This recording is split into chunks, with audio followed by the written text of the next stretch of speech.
guys, jumpa lagi dengan saya Cindy Jennifer. Hari ini saya akan membagi sebuah ilmu kepada teman-teman semua, yaitu penjelasan materi Agmen yang selanjutnya yang terkait dengan mengukur kinerja pusat investasi dengan ada 3 cara, yaitu ada menggunakan ROI, yang kedua RI, dan yang ketiga EVA. Oke, semoga penjelasan saya bermanfaat bagi teman-teman semua dan mudah dimengerti. Jangan lupa, pada akhir video ini, kalian teman-teman semua harap untuk like, subscribe, and comment. Saya tunggu ya. Yang digunakan yaitu dasar-dasar akuntansi manajerial dengan Marianne M. Moen, Don Hansen, dan L. Echter, penerbit Salemba 4 edisi 5. Baiklah, saya tadi sudah menyebutkan sub-sub materi yang akan kita bahas. Baiklah, kita masuk ke materi yang pertama yang mengenai mengukur kinerja pusat investasi dengan menggunakan ROI atau Return on Investment, atau yang disebut dengan kata lain imbalan hasil atas investasi. Salah satu cara untuk mengaitkan laba operasi dengan aset yang telah digunakan yaitu dengan menghitung Return on Investment atau ROI, yang adalah setiap laba yang diperoleh dari investasi yang telah dilakukan. ROI itu sendiri adalah ukuran kinerja yang paling umum digunakan dalam pusat investasi. Rumus dari ROI itu adalah ROI sama dengan laba operasi dibagi dengan aset operasi rata-rata. Laba operasi atau yang kita kenal dengan operating income adalah laba yang kita peroleh sebelum bunga dan pajak. Sedangkan aset operasi atau operating asset adalah aset yang telah kita beli yang digunakan untuk menghasilkan suatu laba seperti kas, persediaan, piutang, peralatan, tanah, bangunan, dan aset-aset lainnya yang bisa menimbulkan laba bagi perusahaan tersebut. Dan rumus untuk mencari aset operating rata-rata itu sendiri adalah aset awal ditambah aset akhir dibagi 2. Dan pada perusahaan yang dikenal pada umumnya, terjadi perbedaan antara penilaian aset jangka panjang, yang dimana ada yang menilai berdasarkan nilai bersih buku bruto dibandingkan dengan nilai buku neto. Dan ada juga yang menilai berdasarkan harga perolehan dibanding dengan nilai wajar pada suatu aset tersebut. Berikut ini gambaran rumusnya.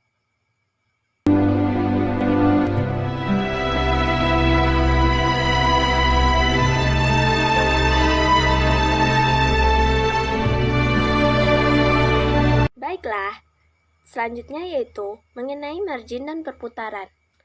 Cara kedua untuk menghitung ROI yaitu memisahkan rumus laba operasi dibagi aset operasi rata-rata menjadi margin dan perputaran. Margin adalah rasio laba operasi terhadap penjualan. Margin ini menjelaskan seberapa laba yang kita peroleh terhadap penjualan. Dan margin juga menunjukkan bagian penjualan yang tersedia untuk laba, bunga, dan pajak. Beberapa manajemen mengacu kepada margin sebagai imbalan jasa atas penjualan. Selanjutnya, kita masuk ke penjelasan terkait dengan perputaran. Perputaran adalah jenis ukuran lain. Cara menghitung perputaran tersebut dengan membagi penjualan dan aset operasi rata-rata. Di sini, pada perputaran menjelaskan kaitannya dengan penjualan yang diinvestasikan pada aset operasi dan dapat memberikan gambaran dengan jelas terkait seproduktifnya aset yang digunakan untuk menghasilkan sebuah penjualan. Dan selanjutnya, rumus yang terkait dengan cara kedua ROI itu sendiri adalah ROI sama dengan margin dikali perputaran. Margin itu sendiri rumusnya laba operasi dibagi penjualan dikali pada perputaran, yaitu rumusnya penjualan dibagi aset operasi rata-rata. Berikut ini gambaran rumusnya.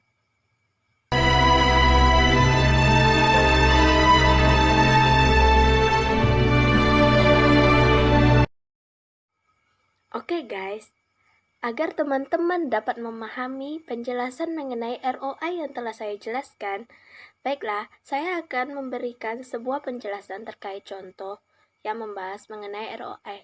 Silakan disimak guys. Terkait dengan contoh soal ROI. Informasinya, Divisi Barat dari Selimar Company memperoleh laba operasi tahun lalu, yaitu dalam laporan laba ruginya, yaitu terdapat penjualan $480, beban pokok penjualan dikurang menjadi 222.000, maka laba brutonya didapat 258.000. Beban penjualan dan administrasinya yaitu 210.000, maka laba operasi yang diperoleh yaitu dari laba bruto dikurang dengan beban penjualan dan administrasi, maka laba operasinya yaitu 48.000. Di awal tahun nilai aset operasinya sebesar 277.000 dan di akhir tahun nilai aset operasinya 323.000. Maka diminta yang pertama aset operasi rata-rata, yang kedua margin, yang ketiga perputaran, dan yang keempat imbal hasil. Jawabannya, aset operasi rata-rata, rumusnya aset awal ditambah aset akhir dibagi 2. 277.000 ditambah 323.000 dibagi 2, maka aset operasi rata-rata sebesar $300.000. Yang kedua, margin. Margin rumusnya laba operasi dibagi penjualan. 48.000 dibagi 480.000 sama dengan 0,10 atau 10%. Perputaran penjualan dibagi aset operasi rata-rata. 480.000 dibagi 300.000, maka perputarannya sebesar 1,6. Dari data yang telah dicari, maka jika menggunakan ROI cara 1, rumusnya margin dikali perputaran. 0,10 dikali 1,6 sama dengan 0,16 atau 16% jawabannya. Terus kalau cara kedua, laba operasi dibagi aset operasi rata-rata sama dengan 48.000 dibagi 300.000 sama dengan 0,16 atau 16%. Dari penjelasan soal yang telah saya jelaskan, kedua pendekatan yang telah digunakan dalam perhitungan ROI sama-sama memberikan hasil yang sama terhadap ROI tersebut. Namun, pada pendekatan perhitungan margin dan perputaran memberikan informasi yang jelas terhadap para manajer, yang dimana memberikan penjelasan atau gambaran yang jelas terhadap perubahan ROI tersebut, sehingga memberikan bantuan kepada para manajer untuk mengambil tindakan dalam memperbaiki kinerja divisi-divisinya. Baiklah, selanjutnya saya akan menjelaskan mengenai materi, yaitu keunggulan imbal hasil atas investasi atau ROI. Di sini terdapat 3 keunggulan yang diberikan oleh ROI. Yang pertama, membantu memusatkan perhatian para manajer terhadap penjualan beban investasi yang sudah menjadi hal biasa bagi para manajer pusat investasi. Yang kedua, mendorong manajer untuk memusatkan perhatiannya terhadap efisiensi biaya. Yang ketiga, mendorong para manajer untuk memusatkan perhatiannya pada efisiensi aset operasi. Oke guys, tadi saya telah menjelaskan materi terkait dengan keunggulan ROI. Selanjutnya, saya akan menjelaskan tentang kelemahan ROI. Di sini, penekanan yang berlebihan pada ROI akan menimbulkan perilaku meopik. Terdapat 2 kelemahan ROI, yaitu ROI menimbulkan fokus yang sempit yaitu hanya mementingkan keuntungan bagi divisi dan mengorbankan keuntungan perusahaan secara keseluruhan, serta memusatkan perhatian para manajer hanya pada hal yang jangka pendek, sedangkan mengorbankan hal yang jangka panjang. Oke, selanjutnya masuk ke penjelasan terkait dengan laba residual atau residual income atau yang disingkat dengan RI. Pengertian dari laba residual adalah selisih antara laba operasi dan imbal hasil minimum yang dipersyaratkan atas aset operasi perusahaan. Rumus dari laba residual adalah laba operasi dikurang imbal hasil minimum dikali aset operasi rata-rata perusahaan. Tingkat pengembalian minimum ditentukan oleh perusahaan sama dengan hurdle rate atau imbal hasil minimum yang dipersyaratkan. Apabila laba residual sama dengan 0, maka sesuai dengan tingkat pengembalian minimum yang diminta. Namun, apabila laba residual lebih besar dari 0, maka divisi sedikit banyak memperoleh tingkat pengembalian minimum sesuai dengan dimintanya. Dan apabila laba residual lebih kecil dari 0, maka divisi memperoleh lebih sedikit tingkat pengembalian minimumnya sesuai dengan yang dimintanya.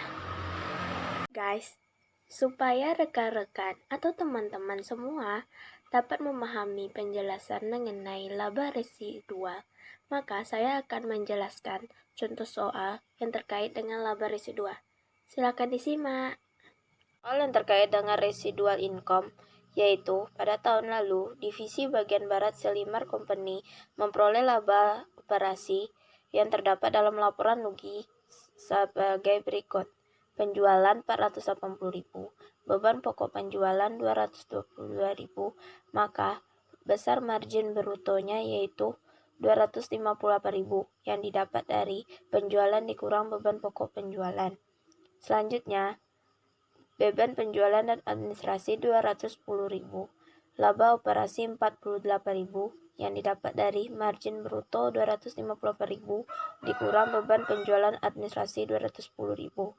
Di awal tahun, nilai aset operasi perusahaan sebesar 277.000, di akhir tahun 323.000, dan imbal hasil minimumnya sebesar 12%.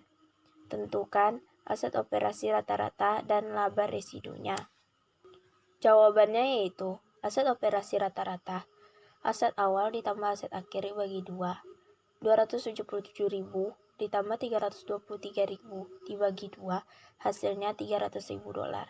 Laba residunya yaitu laba operasi dikurang imbal hasil minimum dikali aset operasi rata-rata, maka 48.000 dikurang 0,12 dikali $300.000 sama dengan 12.000. Selanjutnya, penjelasan mengenai keunggulan laba residu. Laba residu memiliki dua keunggulan, yaitu pertama, dengan penggunaan laba residu sebagai salah satu ukuran kinerja dapat mencegah terjadinya kerugian akibat penolakan suatu proyek. Yang kedua, mendorong para manajer untuk menerima proyek sebanyak-banyaknya sehingga menghasilkan tingkat di atas minimum.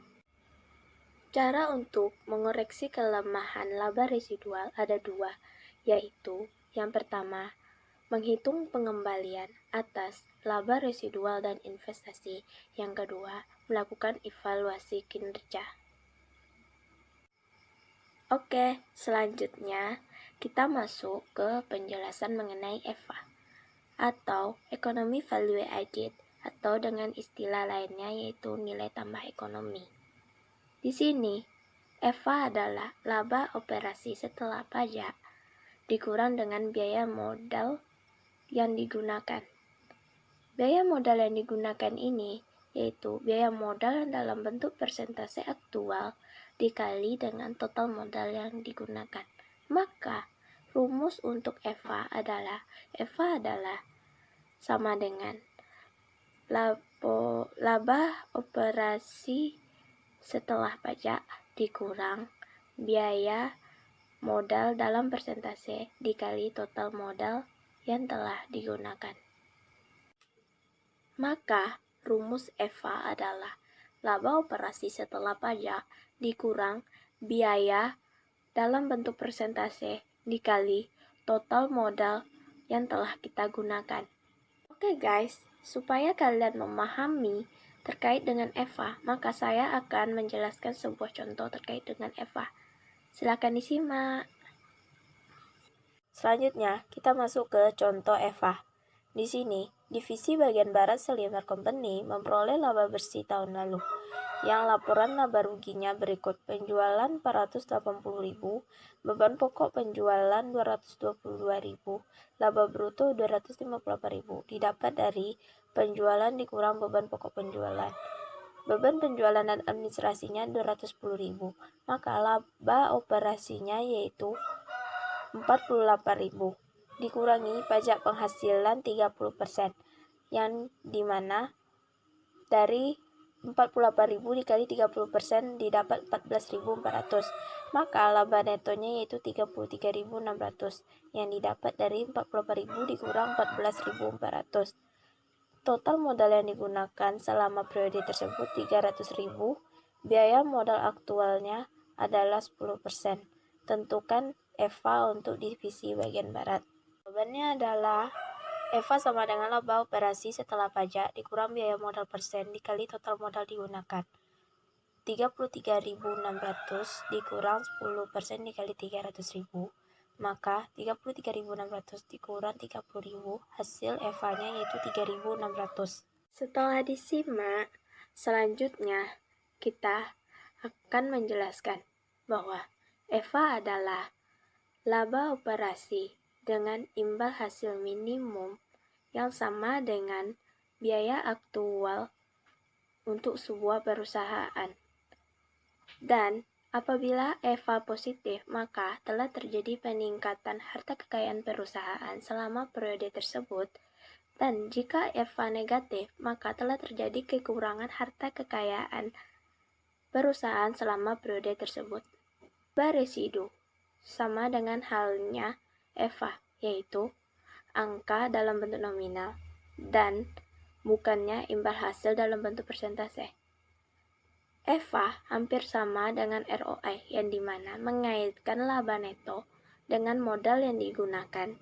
Dan fitur utama dari EVA tersebut adalah laba setelah pajak dan biaya aktual modal yang digunakan. Serta selain itu, laba residu juga menggunakan imbal hasil minimum yang sesuai yang diharapkan. Perbedaan dan persamaan antara laba residu dengan EVA. Laba residu menggunakan pendapatan setelah pajak atau laba sebelum pajak, dan juga menggunakan tingkat imbal hasil minimum yang telah dipersyaratkan sesuai dengan ketetapan perusahaan. Selanjutnya EVA. EVA menggunakan pendekatan laba setelah pajak, dan dianjurkan bagi EVA untuk menghitung biaya modal sesungguhnya. Selanjutnya, masuk mengenai penjelasan terkait dengan aspek perilaku biaya. Pada EVA menerapkan biaya modal yang sesungguhnya. Hal ini menjadi penyebab EVA tidak mencukupi untuk melakukan dorongan berbagai jenis perilaku yang sesuai dari berbagai divisi untuk menunjukkan penekanan semata dari pendapatan operasi. Tanggung jawab terhadap keputusan investasi berada pada manajer perusahaan. Biaya modal yang dikeluarkan akan menjadi tanggung jawab bagi perusahaan. Apabila sebuah divisi menumpuk persediaan dan melakukan pendanaan investasi, akan dicatat secara keseluruhan ke dalam neraca dan laporan laba rugi, dan tidak diakui sebagai pendapatan, dan juga seolah-olah bebas biaya bagi divisi tersebut setelah melakukan investasi.